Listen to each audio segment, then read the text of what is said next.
What are your values? What do you stand for? This is the last day in week 5, and we really want to talk about our values. We kind of make our decisions based on the values that we carry in our life. And we can talk about logic and about thinking with our head and being smart, but often our heart and our values override what logically we should be doing. So it's important to understand the values we have that we've learned as a child and through our work experience and our married life, and what we've learned as a grown-up, because those values really do kind of reflect on what we think about our lives and the decisions that we make in our lives. So we're going to have some questions that we're going to go through to help you understand. We're not going to compare your values with someone else. We're just going to find out what your values are and if they do fit your life that you want going forward. Consider the last week. What did you go out of your way to do or not do? Is there something in your value system that tells you should have done last week but you didn't do? Or is there something in your value system that you did and you really knew you shouldn't have done? What did you get angry with or upset about in the last week? Did that fit your values? What would you risk your reputation for? This is a kind of interesting question.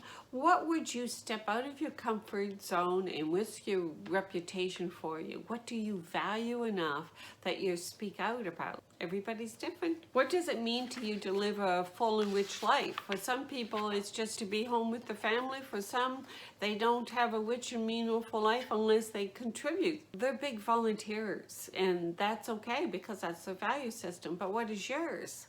Are you the person that does want to contribute, or are you the person that's happy to just focus on your family? If you could only take 3 things into a difficult and dangerous situation, what would you take? I love this question. What 3 things would you take if you were walking into a different situation? I would think that I would want to take a lot of empathy so that I would be able to see the situation from another person's point of view, to have a belief system that there's something bigger than me that's watching out over me and that I'll be okay. And I think the 3rd thing I would like is backup, whether the backup is friend, family member. So if your difficult situation is to do with family, that I would walk in there with a family member that has my back. Those are my 3 things, but that might not be your 3 things. Everybody has different values, so therefore what they would carry into a difficult situation would be different for each person. Where do I have unrealistic expectations of myself? That's another good question. Am I being a little hard on myself?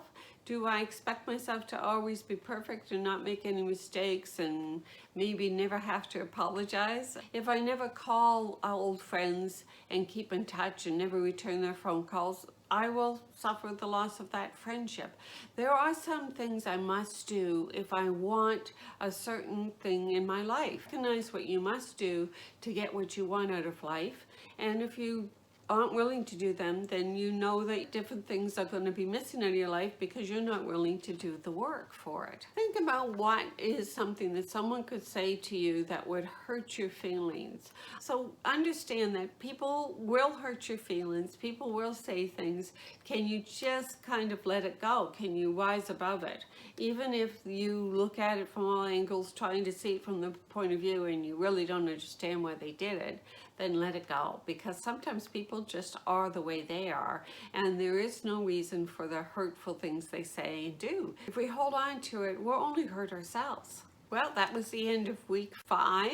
I'll do a summary next of week 5 and we'll have it, and then we're going on to our last week, week 6, which is all about creating your future. I'm looking forward to week 6 and I'll see you then. Bye-bye.